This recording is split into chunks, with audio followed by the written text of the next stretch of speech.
तो बच्चों, अब हम आरंभ करते हैं बाल महाभारत कथा का अध्याय पांडवों का धृतराष्ट्र के प्रति व्यवहार। कौरवों पर विजय पा लेने के बाद सारे राज्य पर पांडवों का एक छत्र अधिकार हो गया और उन्होंने कर्तव्य समझकर राजकाज संभाल लिया। फिर भी जिस संतोष और सुख की उन्हें आशा थी वह प्राप्त नहीं हुआ। युधिष्ठिर ने अपने भाइयों को आज्ञा दे रखी थी कि पुत्रों के विछोह से दुखी राजा धृतराष्ट्र को किसी भी तरह की व्यथा न पहुँचने पाए। सिवाय भीमसेन के सब पांडव युधिष्ठिर के ही आदेशानुसार व्यवहार करते थे। पांडव वृद्ध धृतराष्ट्र का खूब आदर करते हुए उन्हें हर प्रकार का सुख और सुविधा पहुंचाने के प्रयत्न में लगे रहते थे, जिससे धृतराष्ट्र को अपने पुत्रों का अभाव महसूस न हो। धृतराष्ट्र भी पांडवों से स्नेहपूर्ण व्यवहार किया करते थे। न तो पांडव उन्हें अप्रिय समझते थे और न धृतराष्ट्र ही पांडवों को अप्रिय समझते थे। परंतु भीमसेन कभी कभी ऐसी बातें कर दिया करता था जिससे धृतराष्ट्र के दिल को चोट पहुँचती। युधिष्ठिर के राजाधिराज बनने के थोड़े ही दिन बाद भीमसेन धृतराष्ट्र की किसी आज्ञा को परिणत न होने देता था। कभी कभी धृतराष्ट्र को सुनाते हुए वह कह ही देता था कि दुर्योधन और उसके साथी अपनी नासमझी के कारण मारे गए हैं। बात यह थी कि दुर्योधन, दुशासन आदि द्वारा किए गए अत्याचारों और अपमानों का दुखद स्मरण भीमसेन के मन में अमिट रूप से अंकित हो चुका था। इस कारण न तो वह अपना पुराना वैर भूल पाता था और न क्रोध को ही चबा पाता था। कभी कभी वह गांधारी तक के आगे उल्टी सीधी बातें कर दिया करता था। भीमसेन की इस तीखी बातों से धृतराष्ट्र के हृदय को बहुत चोट पहुंचती थी।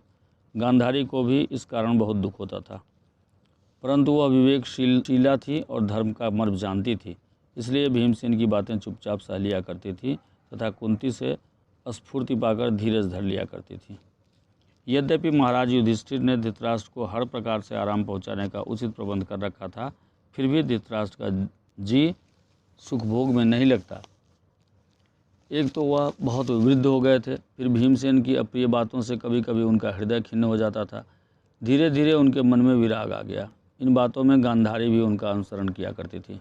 एक दिन धृतराष्ट्र धर्मराज के भवन में गए और उनसे बोला, तुम तो शास्त्रों के ज्ञाता हो और यह भी जानते हो कि हमारे वंश की परंपरागत प्रथा के अनुसार हम वृद्धों को वल्कल धारण करके वन में जाना चाहिए। इसके अनुसार ही मैं अब तुम्हारी भलाई की कामना करता हुआ वन में जाकर रहना चाहता हूँ। तुम्हें इस बात की अनुमति मुझे देनी ही होगी। धृतराष्ट्र की ये बातें सुनकर युधिष्ठिर बहुत खिन्न हुए और भरे हुए हृदय से बोले, अब मैंने तय किया है कि आज से आपका ही पुत्र युधिष्ठिर राजगद्दी पर बैठे, या जिसे आप चाहें राजा बना दें, अथवा शासन की बागडोर स्वयं अपने हाथों में ले लें और प्रजा का पालन करें। मैं वन में चला जाऊँगा। राजा मैं नहीं बल्कि आप ही हैं। मैं ऐसी हालत में आपको अनुमति कैसे दे सकता हूँ। यह सुनकर धृतराष्ट्र बोले, कुंती पुत्र, मेरे मन में वन में जाकर तपस्या करने की इच्छा बड़ी प्रबल हो रही है। तुम्हारे साथ मैं इतने वर्षों तक सुखपूर्वक रहा और तुम और तुम्हारे भाई सभी मेरी सेवा शुश्रूषा करते रहे। वन में जाने का मेरा ही समय है, तुम्हारा नहीं।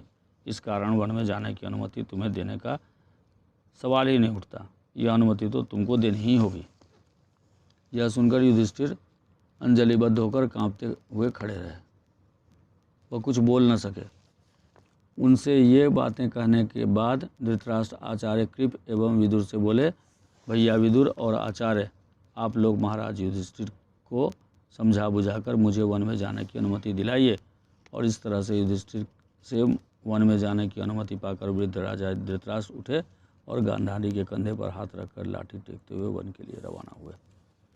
माता कुंती भी उनके साथ रवाना हुई। गांधारी ने अपनी आंखों पर पट्टी बांधी हुई थी, इसलिए वह कुंती के कंधे पर हाथ रखकर रास्ता टटोलती हुई जाने लगी और इस तरह तीनों वृद्ध राजकुटुंबी राजधानी की सीमा पार कर वन की ओर चले। धर्मराज समझ रहे थे कि माता कुंती गांधारी को थोड़ी दूर तक विदा करने के लिए साथ जा रही हैं। वह संभलकर बोले, माँ, तुम वन में क्यों जा रही हो? तुम्हारा जाना तो ठीक नहीं है। तुम्ही ने आशीर्वाद देकर युद्ध के लिए भेजा था, अब तुम्ही हमें छोड़कर वन को जाने लगी, यह ठीक नहीं है। इतना कहते कहते युधिष्ठिर का गला भराया, किंतु उनके आग्रह करने पर भी कुंती अपने निश्चय पर अटल रहीं। युधिष्ठिर अवाक होकर खड़े हुए देखते रहे। धृतराष्ट्र, गांधारी और कुंती ने 3 वर्ष तक वन में तपस्वियों का सा जीवन व्यतीत किया। संजय भी उनके साथ था। ठीक है।